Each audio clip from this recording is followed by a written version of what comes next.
So hello, welcome to the Expat pod, and welcome to the shorter version of it, which is basically 10 quick questions, which I'm going to ask my guest Victoria, who I used to work with, about her experience in life moving from Russia to the UK. So the first question, Victoria, is what's your favourite place you've ever lived? Oh wow, that's an interesting question. Well, if we're talking about the UK, then I guess I would name the Berkshire County, and mainly because it's just beautiful. The amount of natural beauty and forests and park, and of course the whole Windsor Castle. I couldn't wish for more, and accessibility to the beach within a few hours is just what the doctor ordered. So yeah, I absolutely love it. And Berkshire is so far my best place to live. Wonderful. And what's your favourite international food? Wow. International food. Yeah, pizza. I mean, pizza is everywhere, pizza, right? It's just different fillings. Yeah, no, absolutely love pizza. I think pizza and sushi. Yeah, if I could eat those two things every day and not put any weight on, I would definitely do. But not together. You wouldn't put sushi on a pizza. I've never tried, but I don't know. Maybe the that's Italians might be after you if you did it. Oh yeah, that's actually true. Okay, well, maybe we get some international friends together and see what they say. Wonderful. And what's your favourite international tradition? There is one that I absolutely love, and it comes from Japan, and it's associated with a Daruma doll, which is a papier-mâché doll in the representation of a god. And it comes to you with two eye circles that don't have any kind of eyes in them. And so on the New Year's Eve, you make a wish and you give Daruma one of the eyes. So you draw a little black circle. And then you're supposed to put this Daruma doll, it's tiny, somewhere in the most visible place in your house. And the belief is that during the following year, this Daruma god will be working towards making your wish come true. And at the end, if your wish came true, you will be gifting Daruma the second eye. So it will have two eyes. And if it doesn't happen, you have to break it. But I really like it because that was the wish I made when I really wanted my house. And in a year time, I bought my first house. That's a really great tradition. I really love that. I've not had that before, but now I'll probably try and do this year. Yeah, go for it. It's really, really cool. It's definitely cool. And what's your favourite thing about living abroad? People are my favorite things. That's not correct way to say. People are the reason why I like being abroad. People always been and will be the best place of information or best source of information. Learning about their traditions, learning about what people like, what people don't like, fascinate me. And I am now studying psychology. I'm studying human behavior to be even better at marketing than I already am. And so speaking to people and finding out their personal stories and finding out what made them who they are, I absolutely love it. And so as you go from place to place, you get to meet more and more these amazing creatures called human beings. And then if they let you listen to their stories, I'm just ever so grateful. I could not wish for more than for people being kind and opening up to me and speaking to me. That's such a wonderful answer. What's the best homesickness remedy you have? Dry fish. dry fish and woman comedy. Yes. if I'm homesick, I go to the local shop and hopefully they will have dry fish. And so I get a pint of one of the cheapest lager. I open it. I actually drink from the bottle of my slower process.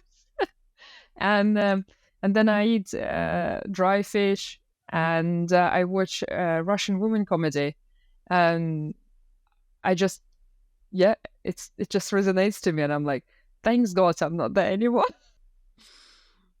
That is definitely a unique remedy. It works every time. If you ever want to try, just give me a shout. Yeah, I'll probably pass on the dry fish bit. The comedy I'll give it a go, and the beer, but the fish bit. Okay, that's the deal then. And what's the hardest thing about living abroad? Friends were the hardest thing for being abroad. It took me some time to obviously find friends, because it's very natural for friendship to be developed through school time and university time. And of course, I did exactly the same in Moscow, and I had my best friends there. But in the UK, I obviously would socialize with my work colleagues, but they would have their friends and they would have their families, and it took me time to find friends.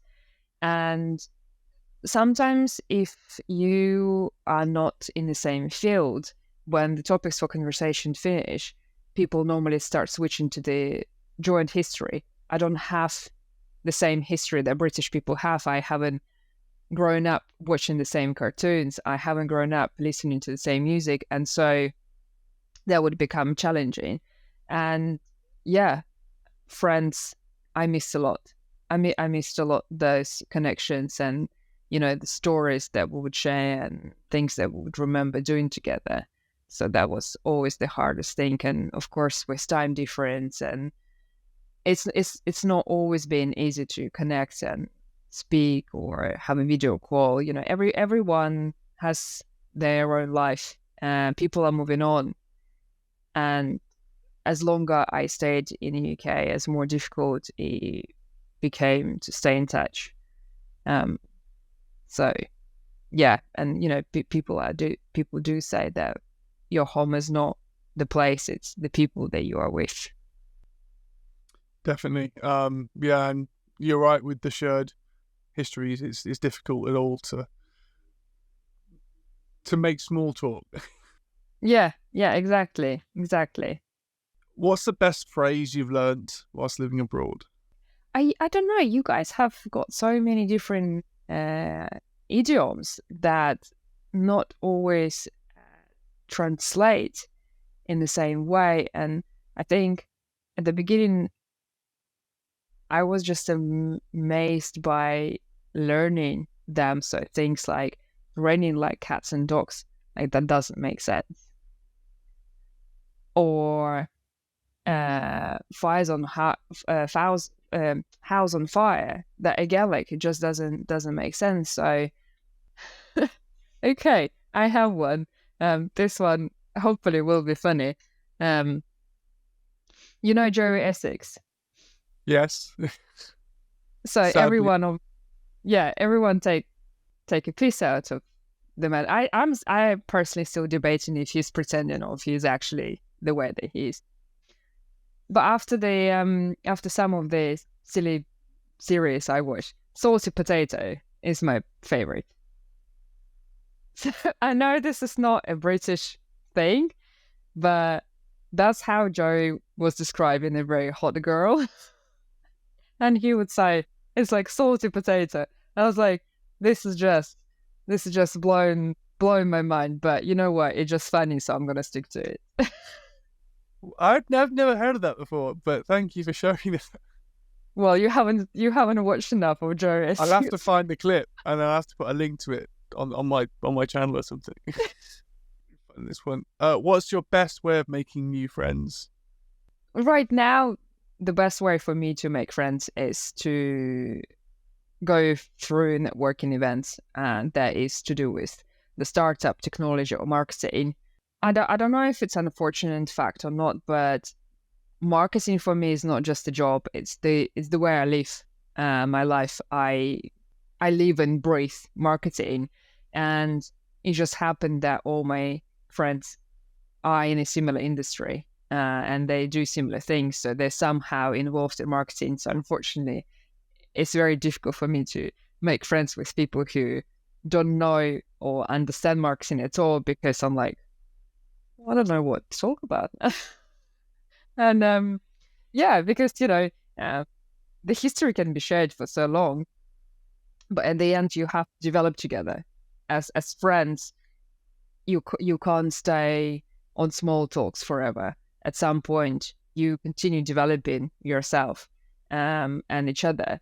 And so my best friends are now in marketing, and this is how at the web summit I think I've made a couple of really good friends, and that's because we are in a similar mindset, and we are considering continuous development in career and personal. And so these are the topics that we're talking about all the time.